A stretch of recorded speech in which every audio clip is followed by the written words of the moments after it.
나 주님의 기쁨 되기 원하네.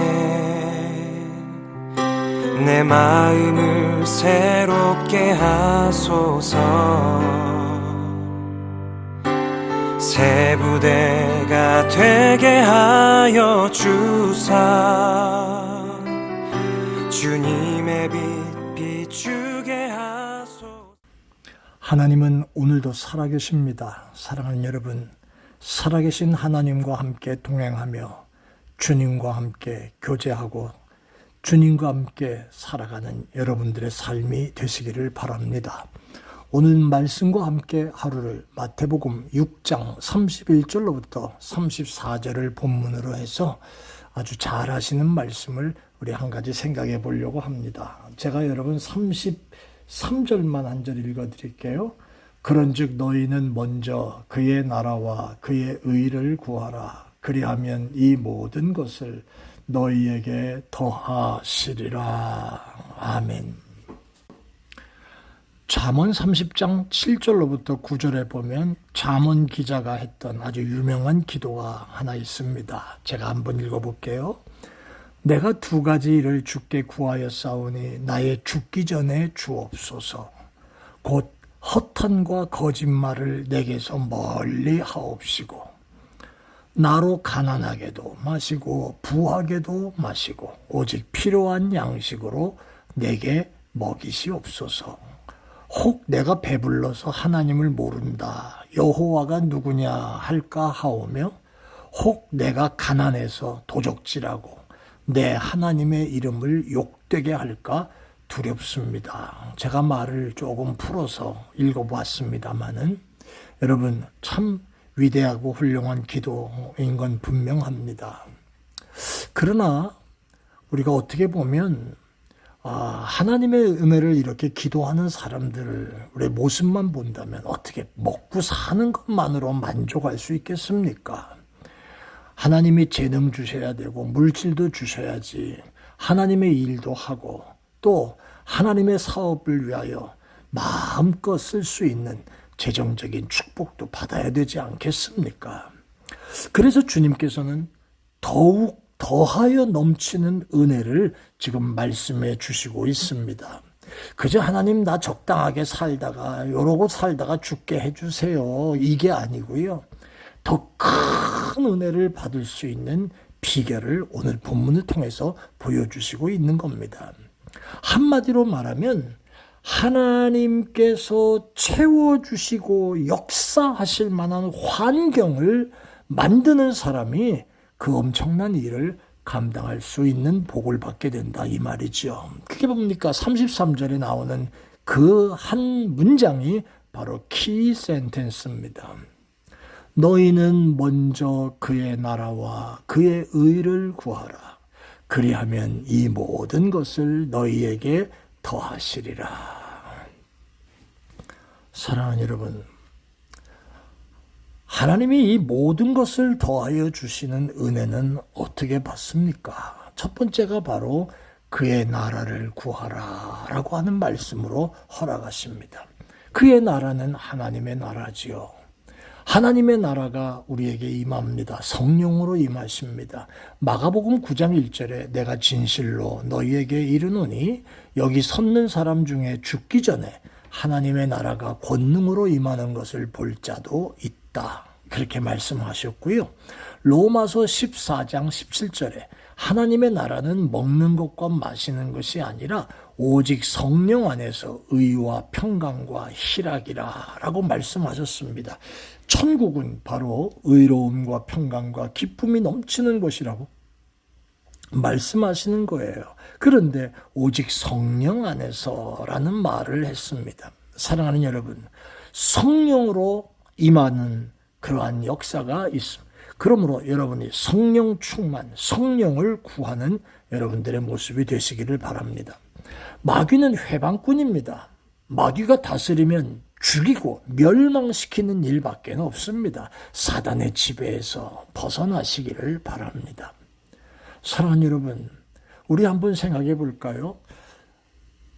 처음 우리가 예수 믿을 때, 또 한참 신앙생활 할 때, 그리고 오늘의 신앙생활의 모습을 한번 비교해 보시기를 바랍니다. 재정적인 것도, 육신적인 것도, 또 건강적인 것도, 정신적인 것도 다 바뀌어 있는 그러한 모습 속에 오늘 내가 하나님 앞에 제대로 신앙생활을 하고 있는가? 여러분, 저는 이 안에서 목회를 하다 보니까 좀 두려운 마음이 들 때도 가끔 있습니다. 훌륭한 어른들이 연세가 들어가면서 정신도 이상해지는 분들도 많이 봤고, 육신적으로 한 해 한 해가 막 다르게 변해가는 그런 모습을 뵙기도 하고, 또 지금 말씀하시는 게 이게 맞는 말인가? 라고 하는 생각을 할 정도로 생각밖에 엉뚱한 그런 모습으로 변화되어 있는 그런 모습들도 많이 봅니다. 옛날엔 11조를 하셨는지 모르겠지만 지금은 11조 얘기하면 시험 든다고 난리치는 그런 모습이 있다고 하면 11조 하라고 성경을 가르치는 것이 잘못된 겁니까? 아니면은 늙었으니까 그냥 다 이해해 줍니다. 그게 옳습니까? 아닙니다. 사랑하는 여러분, 우리가 하나님의 사람으로서 시작이 되었으면 끝까지 하나님의 사람의 모습이 분명하고, 젊어서도 그렇거니와 은퇴해서도 초지일관 주님 사랑하는 모습이 바뀌지 않아야 할 줄로 믿습니다. 그런데 말년에 조금 이상하게 되는 모습들을 보면 그는 젊었을 때도 별 볼 일 없이 신앙생활을 했다는 것을 보이는 것밖에 없지요. 사랑하는 여러분, 우리가 하나님 앞에 축복받을 일을 하고서도 복을 누리지 못하는 사람들을 보면 늘 성령의 충만하심을 구하지 아니하고 성령께서 일하시고 하나님이 함께 하시는 축복의 역사를 의심하고 부인하는 그런 모습이 나타나는 것을 보게 됩니다.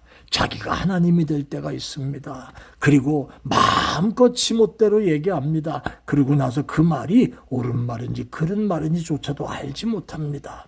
사랑하는 여러분, 은혜 속에 사십시오. 그의 나라를 구하는, 하나님의 나라를 구하는 여러분들 되시기를 바랍니다. 두 번째는 그의 의를 구한다는 말입니다. 그의 의는 일반적으로 그리스도의 의입니다. 예수님의 피공로로 의롭다함을 받을 뿐 아니라 예수 안에 생명의 성령으로 변화받아 거룩하게 삽니다. 한마디로 말하면 성결, 성화의 삶을 산다는 말입니다. 그게 어떤 삶입니까? 하나님의 뜻대로 사는 거예요. 제 고집대로 사는 게 아니고, 제 생각대로 살고 함부로 떠드는 게 아니고, 하나님께서 기뻐하시는 하나님의 뜻대로, 하나님이 원하시는 대로 그렇게 살아가는 것이 바로 그의 의를 구하는 삶입니다. 에베소서 5장 5절에 음행하는 자나 더러운 자, 탐하는 자, 곧 우상 숭배자는 다 그리스도와 하나님의 나라에서 기업을 얻지 못하리라. 여러분, 이제 곧 떠날 이 세상에서 뭘 남길 게 있습니까? 자식들도 다 키웠습니다. 훌륭하게들 자랐습니다. 여러분들의 몸과 마음은 늘 젊었을 때가 아니지 않습니까? 죄송합니다. 내일 모레 주님 부르시면 갈 수밖에 없는, 언제든지 갈 수밖에 없는 그런 노년의 삶을 우리가 삽니다. 무엇으로 낙을 이루고 삽니까? 어떻게 말하면 천국 갈 기대로 살아야 되지 않겠습니까? 그런데 천국은커녕 이 땅에서도 제대로 못 살고 하나님 나라도 들을락말락할까 그런 생각으로 살고 그런 모습으로 산다면 평생 하나님을 믿었다고 하는 그 믿음 어디가 있는 겁니까? 사랑하는 여러분, 귀한 일에 힘쓰면 하나님께서 우리의 삶에 더 풍성하게 더해 주시는 줄로 믿습니다. 오늘 한 가지 기억하십시다. 너는 먼저 그의 나라와 그의 의를 구하라. 그리하면 이 모든 것을 너희에게 더하시리라. 주명훈 목사가 여러분들에게 늙음하게 이런 거 하고 가세요, 이 얘기를 하는 게 아니고요. 성경이, 예수님이 오늘 우리들에게 그의 나라와 그의 의를 구하라. 그리하면 이 모든 것을 너희에게 더하여 주시리라. 할렐루야. 이 귀한 말씀을 다시 한번 묵상하며 나의 삶 속에 대입해보는 그런 시간들이 되실 수 있기를 바랍니다.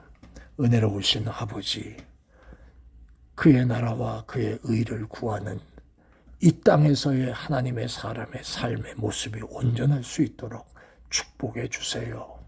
주님, 언제 주님이 부르실까? 이제 그날만을 기다리는 나이대에 우리가 삽니다. 60년, 70년, 80년, 90년을 살아도 아버지 하나님, 안 죽을 것이 아니라 조금 있으면 주님 나라에 갈 날이 올 터인데 하나님의 나라를 구하고 하나님의 의를 구하고 주님 만남을 사모하다가 주님 앞에 설 수 있는 종들만 되게 해주세요. 늙어서 우리 모두가 다 아버지 실수하고 정신 못 차리고 주책 부리고 어지럽고 힘들게 살다가 하나님 영광 가리는 그런 종들 되지 않게 하여 주옵시고 하나님의 기쁨만 되는 종들이 되게 해 주옵소서. 감사합니다. 예수님의 이름으로 기도합니다. 아멘. 고맙습니다.